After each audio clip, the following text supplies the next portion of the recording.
저는 일단 제 소개는 전 영산 신학원에 다니고 있는 신학교 2학년이고요. 아까 얘기했듯이 나이는 22살입니다.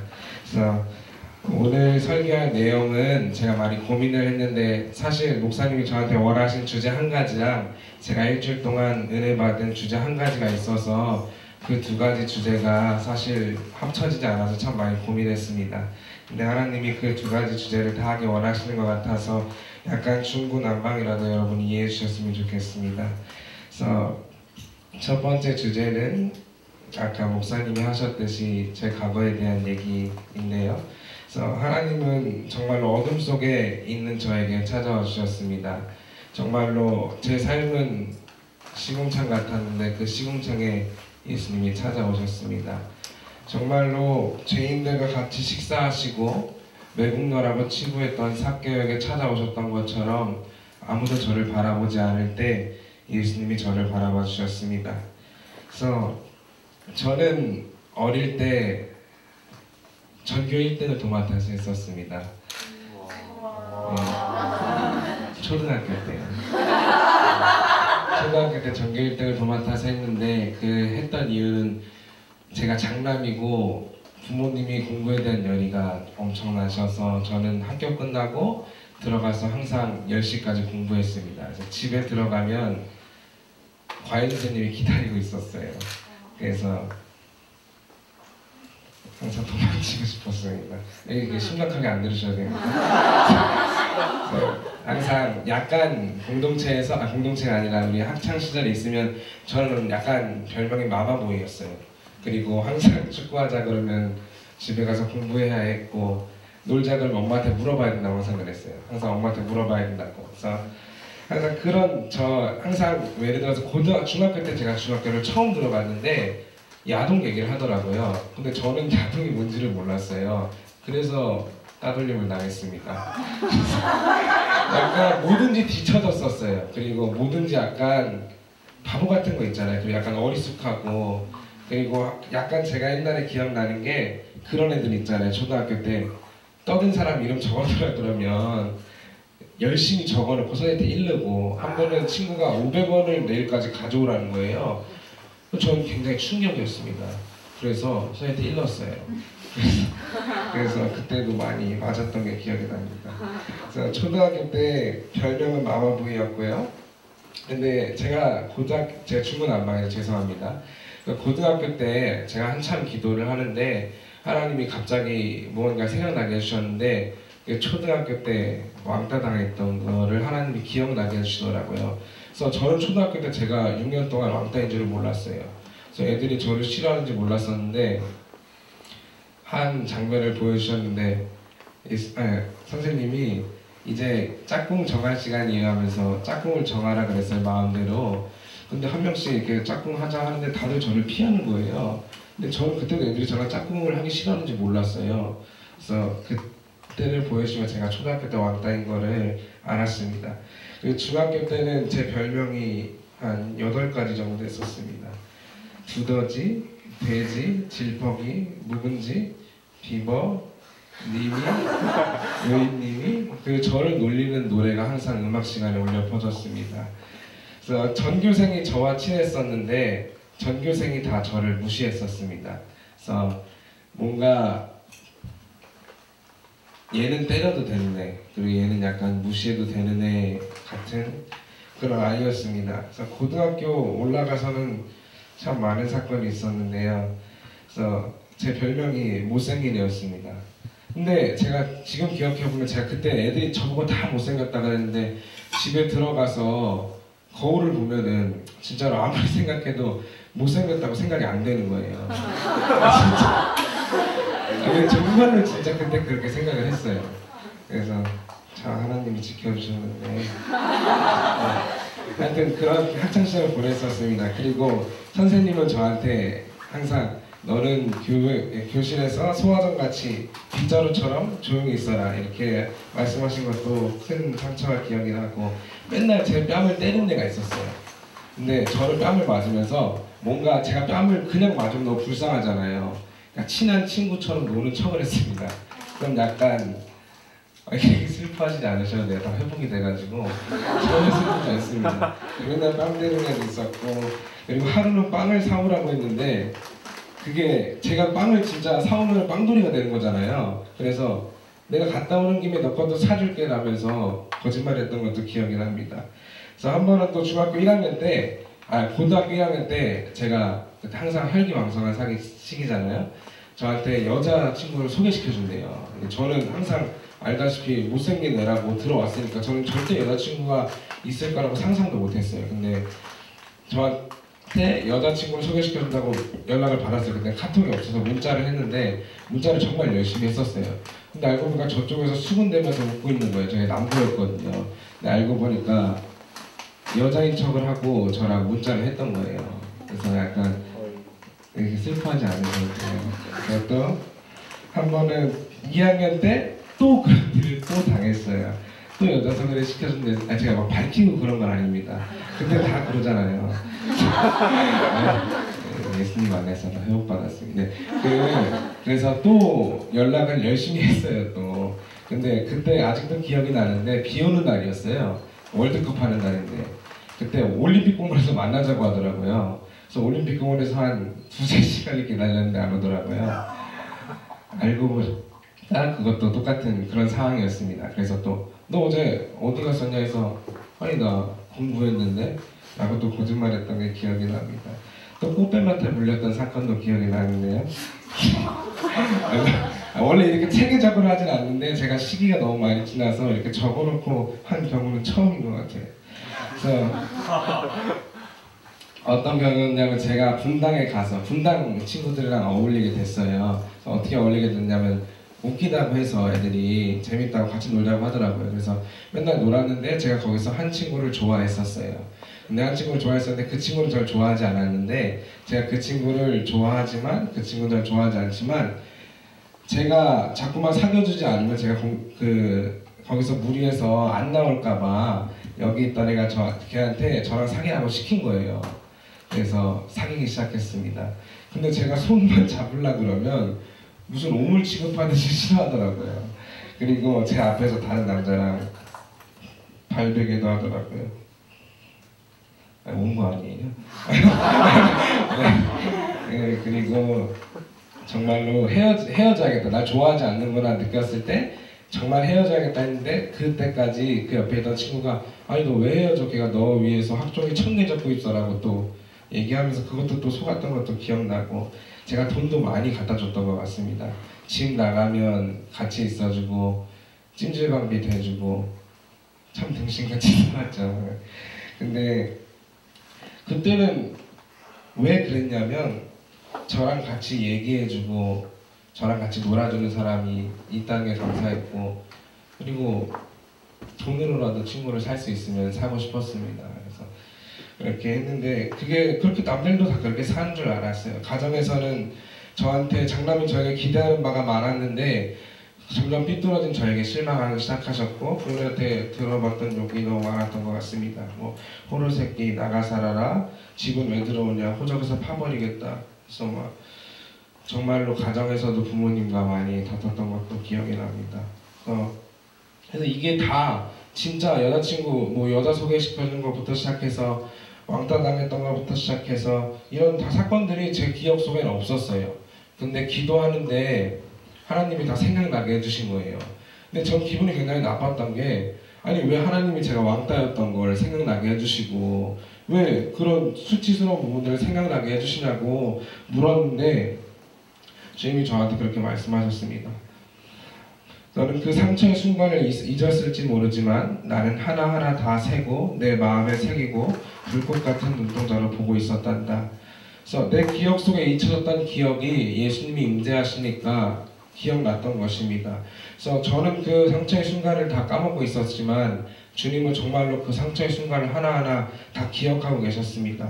정말로 아이가 어릴 때 큰 돌부리에 걸려 넘어져서 머리가 이빨이 찢어졌는데 아이는 커서 그걸 절대 기억하지 못하지만 부모님은 그것을 가슴에 새기고 기억합니다. 그래서 제 상처들을 주님은 진짜 하나하나 다 세시는 것 같았습니다. 그래서 정말로 제가 가장 받았던, 제가 그래서 예수님을 만났잖아요. 그래서 예수님을 만나고 제 꿈이 뭐였냐면 결혼은 못할 것 같고 직업은 못 가질 것 같으니까 청소부 하면서 집에서 혼자 사는 게 꿈이었었습니다. 근데 정말로 예수님이 채워주시고 채워주셔서 자신감도 많이 생기고 자존감도 정말 많이 회복된 것 같습니다. 그리고 나서 두 번째 주제를 하기 원하는데요. 공동체에 대한 마음입니다. 정말로 공동체에 대한 마음을 나누기 원하는데, 일단 교회에 대해서 저희가 알아보기 원합니다. 사도행전 20장 28절, 너희는 자기를 위하여 또는 온 양떼를 위하여 삼가라. 성령이 저들 가운데 너희로 감독자를 삼고 하나님이 자기 피로 사신 교회를 치게 하셨느니라. 그래서 교회는 예수님의 핏값으로 사셨다는 것입니다. 그래서 고린도전서 12장을 한번 펴볼까요? 그 장을 많이 저희가 볼 거기 때문에.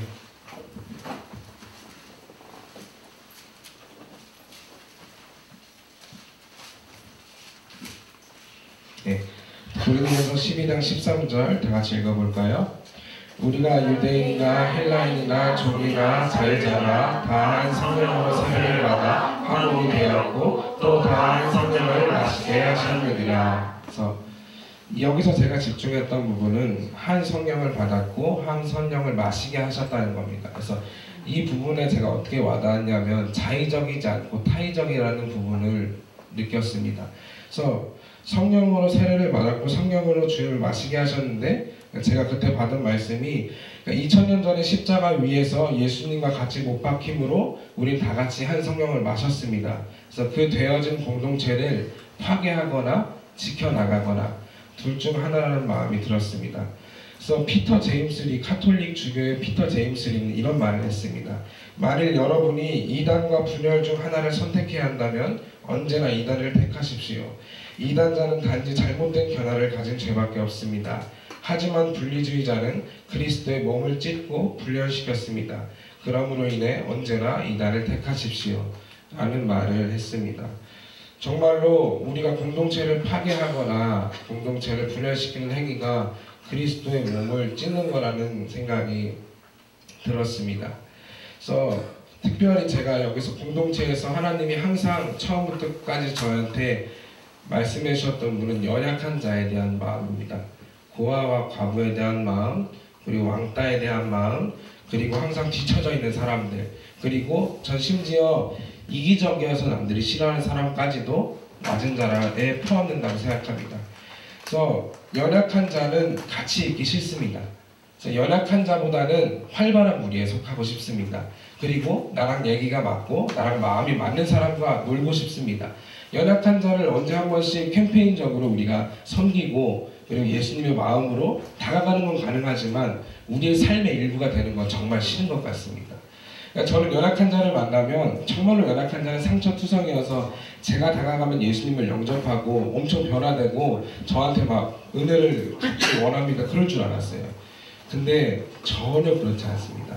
정말 완악하고 정말로 상처투성이어서 마치 선인장처럼 끌어안으면 상처뿐인 것 같습니다. 연약한 자에 대한 말씀은 고린도전서 12장 21절로 22절 말씀인데, 눈이 손더러 내가 너를 쓸데없다 하거니 또한 머리가 발더러 내가 너를 쓸데없다 하거니 하지 못하리라. 이뿐 아니라 몸에 더 약하게 보이는 지체가 도리어 요긴하고. 그리고 고린도전서 12장 23절부터 27절을 보면 우리가 몸에 덜 귀히 여기는 그것들을 더욱 귀한 것들로 입혀주며 우리의 아름답지 못한 지체를 더욱 아름다운 것으로 얻고 우리의 아름다운 지체는 요구할 것이 없으니 오직 하나님이 몸을 고르게 하여 부족한 지체에게 존귀를 더하사 몸 가운데 분쟁이 없고 오직 여러 지체가 서로 같이하여 돌아보게 하셨으니. 그래서 이 말씀의 화두는 몸에, 예를 들어서 여러분 눈썹이 없으신 분들은 눈썹 화장을 하시잖아요. 그래서 몸의 부족한 부분들을 우리는 더 화장한다는 얘기입니다. 그래서 공동체에서 제가 그래서 하나님이 연약한 자를 더 요긴하게 쓰시고 그 공동체의 균형을 지키기 위해서 그 공동체에게 더 존귀를 더하시는구나, 그 마음을 품고 우리 공동체의 연약한 자에게 가서 그 아이가 몸이 엄청 아파요. 아픈 게 아니라 다리 두께가 이만해요. 그리고 키도 요만하고 군대를 못 가요. 그래서 걔한테 제가 너는 몸 중에 어디가 제일 쓸데없는 것 같아? 그래서 저는 팔이 쓸데없는 것 같아요. 막 얘기하면 하나님 너 거기 귀하게 쓰실 거야 이렇게 얘기하려고 그랬는데 하나님 그 애가 저는 다요 이러더라고요. 그래서 제가 하나님이 너 정말 가장 사랑하시는구나 그 연약한 자에 대한 마음을 느꼈습니다. 그래서 또 한 가지 더 예화를 살펴보면 제가 하루는 지하철에 탔어요. 지하철에 탔는데 정신지체로 보이는 흰머리가 조금 있는 중년 남성이 있었어요. 근데 그 다음으로 보인 게 그분의 손을 꼭 잡고 있는 아내였어요. 그 순간 들었던 생각이 하나님 앞에서 내가 저분처럼 부족하고 모자라고 싶다는 거였고, 왜냐하면 저분은 아내가 없이는 밥을 먹는 것도 집 앞 가까운 슈퍼를 가는 것도 아내 없이 못하는 것처럼 내가 주님의 도움 없이는 단 한순간도 그 무엇도 못하고 작은 사소한 것 하나하나에서도 주님의 손길을 느끼고 싶다는 것이었습니다. 그래서 정말로 하나님이 왜 낮은 자를 사랑하신다 깊은 고민을 했을 때 마태복음 5장이 생각났습니다. 그러니까 마음이 가난한 자는 행복하다는 것입니다. 그래서 하늘나라가 그들의 것이고 슬퍼하는 사람은 행복할 것이라는 것입니다. 그들이 위로를 받을 것이라고 주님이 말씀하십니다. 그래서 정말로 고아와 과부는 예수님이 없이는 살아갈 수 없습니다. 그리고 정말로 연약한 자는 주님을 더욱 바라보게 됩니다. 그래서 정말로 내가 잘났고 내가 더 주님 앞에서 뛰어난 모습들은 사실 주님께 나아가는데 방해가 됩니다. 그러니까 제가 하루는 기도하면서 진짜 못하겠어요 주님. 그리고 포기하고 싶고 도저히 하기 싫어요. 그리고 포기할래요. 근데 하나님이 어떻게 말씀해 주셨냐면 항상 나한테 그렇게 얘기해라. 못하겠다고 얘기하고 안 된다고 얘기하고 포기하고 싶다고 얘기해라. 내가 너랑 같이 걸어주겠다 라고 말씀하셨던 게 기억이 납니다. 그래서 저도 연약한 자였잖아요. 근데 예수님, 저는 솔직히 교역자가 되면 그런 사람이 될 줄 알았어요. 약간 정말로 사랑이 많아서 인자해서 인기도 많고 사랑이 많아서 목사님께 은혜 받았습니다. 그리고 목사님 정말 사랑합니다. 목사님을 보면 예수님을 보는 것 같아요. 그래서 막 약간 이렇게 배도 많이 이렇게 나와서 그래서 제가 전도사가 많이 먹는 거예요.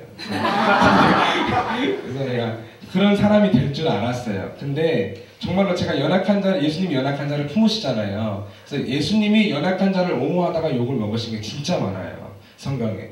근데 제가 연약한 자를 옹호할 때마다 저한테 피해가 오는 거예요.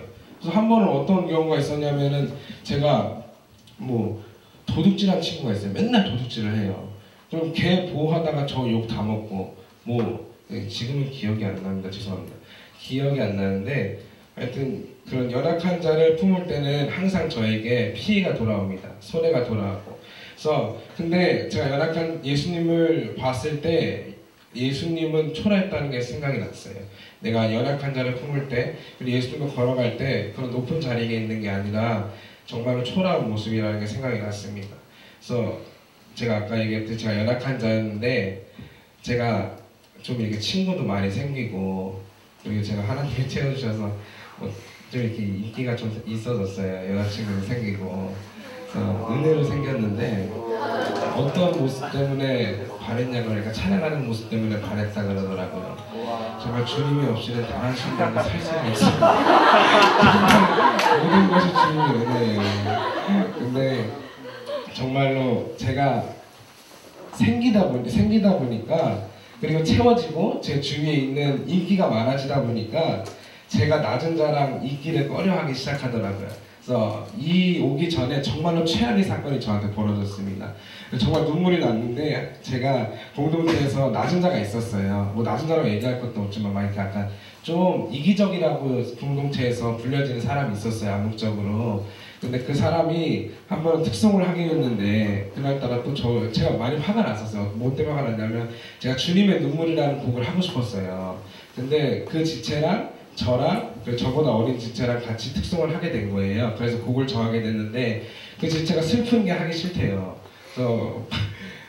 그래서 기쁜 거를 하고 싶대요. 그래서 한참 양보를 한 5번을 했어요. 제가 곡을. 그래서 그걸 하게 됐는데 제 안에 막 짜증도 나고 내가 뭐 이렇게 양보해야 되나 그리고 막 굽신을 해야 되고 막 저한테 막 화를 내더라고요. 아니 왜 슬픈 걸 하나? 무슨 왜 슬픈 거라나 네, 그러더라고요. 죄송합니다. 네, 왜 슬픈 거라나 막 그래서 하여튼 제가 너무 그때 화가 나가지고 그 같이 있던 방 친구한테 그렇게 얘기를 했어요. 아 정말로 화나고 밉고 짜증나고 싫다. 근데 저 진짜 예수님 정말 사랑하시니까 우리 정말 기도하고 예수님 마음 받자 그렇게 얘기했더니 그 친구도 저한테 아 정말 저도 화가 나네요.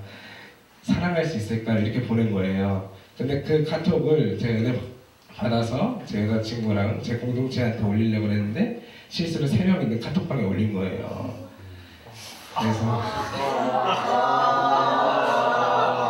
그래서 제가 기도를 시작했습니다. 근데 어떤 기도를 시작했냐면 근데 제 거기 어떤 마음이 들었냐면 그 학우가 상처받았을 것보다 제가 이 사실이 알려지면 신학교에서 이미지가 망가진다는 게 정말 싫었습니다. 그래서 어떻게든 모면하고 싶었어요. 그러니까 내 이런 치부가 드러났을 때 난 진짜 아니 이미수 학우님 미움을 가지셨네요. 막 약간 제 믿음이 판단받을 것 같았습니다. 그래서 제가 인기가 많아졌다고 얘기를 했잖아요. 그래서 정말 싫었어요. 다시 밑으로 내려가고 싶지도 않았고 그 학우는 안중에도 없었습니다. 그래서 기도하는데 정말로 죄송하더라고요 하나님한테. 그래서 기도하면서 하나님 제 마음은 사실 교만하고 사랑받고 싶고 인정받고 싶고 인기 있고 싶습니다. 근데 그게 저한테 더 중요한 것 같습니다. 근데 주님이 그래서 하나님이 그 지체를 사랑하시는 마음을 주셔서 제가 그 학우가 이 사건이 드러났을 때 제가 오히려 더 손해보는 쪽으로 결정하라는 마음을 주셨는데 하나님이 진짜 제가 가서 막 애걸복걸했거든요. 그 지체한테 찾아가서 내가 다윗의 마음을 받았다. 다윗이랑 밧세바랑 음란해서 낫지 않았냐. 근데 그 첫 아이는 죽고 하나님이 새로운 아이를 주셔서 솔로몬을 주셔서 예수님의 족보를 이어갔다. 그래서 제가 학우님한테 죄를 지었습니다. 정말로 제가 미움이 많고 그래서 여러분 정말 이 시간을 통해서 우리 첫 아이는 죽고 솔로몬한테 예수님의 족보를 이어갔던 것처럼 막 이렇게 애걸복걸했더니 하는 거 봐서요? 이러더라고요. 그 하나님이 역사해 주셨고 네,